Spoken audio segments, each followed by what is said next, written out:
നമസ്കാരം, എല്ലാവർക്കും പുതിയൊരു വീഡിയോയിലോട്ട് സ്വാഗതം. ഇന്ന് നമ്മൾക്ക് വളരെ എളുപ്പത്തിൽ എന്നാൽ നല്ല ടേസ്റ്റിയും ഹെൽത്തിയുമായിട്ടുള്ള ഒരു ബ്രേക്ക്ഫാസ്റ്റ് ആൻഡ് ഡിന്നർ റെസിപ്പി ആയാലോ. അപ്പോൾ ഇതെങ്ങനെ തയ്യാറാക്കാൻ നോക്കിയാലോ.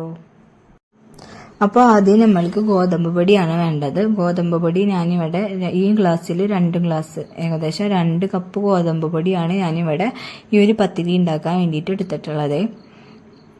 ഇനി ഇതിലോട്ട് 1 കപ്പ് റവയാണ് ചേർത്ത് കൊടുക്കുന്നത്. ഇപ്പോൾ 2 കപ്പ് ഗോതമ്പിലേക്ക് 1 കപ്പ് റവ, ആ ഒരു അളവിലാണ് ഞാൻ ഇവിടെ മെഷർമെന്റ്സ് എടുത്തിട്ടുള്ളത്. പാകത്തിന് ഉപ്പ് ചേർത്ത് കൊടുത്തിട്ടുണ്ട്. ഇനി ഇതിലോട്ട് നന്നായിട്ട് ചൂടായിട്ടുള്ള വെള്ളം ചേർത്തിട്ട് നന്നായിട്ട് കുഴച്ചെടുക്കണം നമ്മൾക്ക് കേട്ടോ. വെള്ളം ചേർക്കുമ്പോൾ ഇത്തിരി ആയിട്ട് ചേർത്ത് കൊടുക്കുക, എന്നിട്ട് നന്നായിട്ട് കുഴച്ചെടുക്കുക കേട്ടോ. ആദ്യം തന്നെ ഒരുപാട് വെള്ളം ചേർക്കണ്ട, അപ്പോൾ മാവെങ്ങാനും ലൂസായി പോകും. അതുകൊണ്ട് പാകത്തിന് വെള്ളം ചേർത്തിട്ട് ഇതുപോലെ നന്നായിട്ട് കുഴച്ചെടുക്കുക. നല്ല സോഫ്റ്റ് ആയിട്ട് കുഴച്ചെടുത്തോളണേ. ഇനി നമ്മൾക്കിത് ചെറിയ ഉരുളകളാക്കിയിട്ട് ഉരുട്ടിയെടുക്കാം കേട്ടോ. കയ്യിൽ വെച്ചിട്ട് ഇതുപോലെ ചെറിയ ഉരുളകളായിട്ട് ഉരുട്ടിയെടുക്കാം.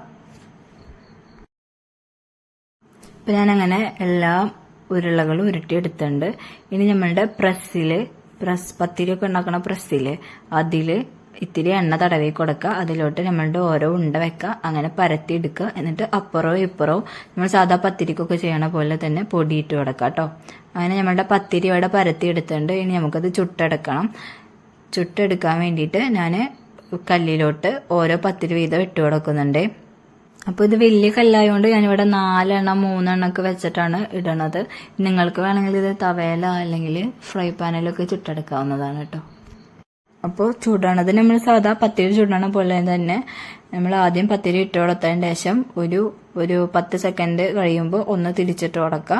അതിനുശേഷം മുകളിൽ ഇങ്ങനെ ചെറുതായിട്ട് പൊള്ളൊക്കെ വരണ ടൈമിൽ പിന്നെ അത് മറിച്ചിട്ട് കൊടുക്കണം. എന്നിട്ട് അപ്പം നന്നായിട്ട് അത് പൊന്തി വരും. അതിനുശേഷം പൊന്തി വന്നു കഴിഞ്ഞ് കഴിഞ്ഞാൽ അത് മാറ്റാം. പത്രമാണ്, അങ്ങനെയാണ് നമ്മൾ പത്തിരി ചുട്ടെടുക്കാറ് സാധാരണ. അതുപോലെ തന്നെയാണ് ഈ പത്തിരി നമ്മൾ ചുട്ടെടുക്കണത് കേട്ടോ. അപ്പോൾ ഇത്രയുള്ള നമ്മളുടെ ഗോതമ്പ് റവ പത്തിരി നിങ്ങൾക്ക് ബ്രേക്ക്ഫാസ്റ്റ് ആയിട്ടും അല്ലെങ്കിൽ ഡിന്നറിനും നിങ്ങൾക്കിത് ഉണ്ടാക്കാം.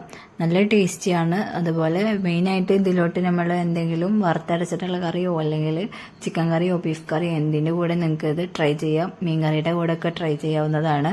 ഇതിൻ്റെ കൂടെ വേണമെങ്കിൽ നിങ്ങൾക്ക് തേങ്ങാപ്പാലും ചേർത്ത് ഇത് കഴിക്കാം കേട്ടോ. ഇപ്പം നല്ല സൂപ്പർ പഫി ആയിട്ടുള്ള നല്ല ഡബിൾ ലെയർ ഒക്കെ ആയിട്ട് നമുക്കിത് കിട്ടിയിട്ടുണ്ട്. എല്ലാവരും ഒന്ന് ട്രൈ ചെയ്ത് വീഡിയോ ഇഷ്ടമായി കഴിഞ്ഞാൽ വീഡിയോ ഒന്ന് ലൈക്ക് ചെയ്ത് ചാനൽ ഒന്ന് സബ്സ്ക്രൈബ് ചെയ്യോ. Thank you.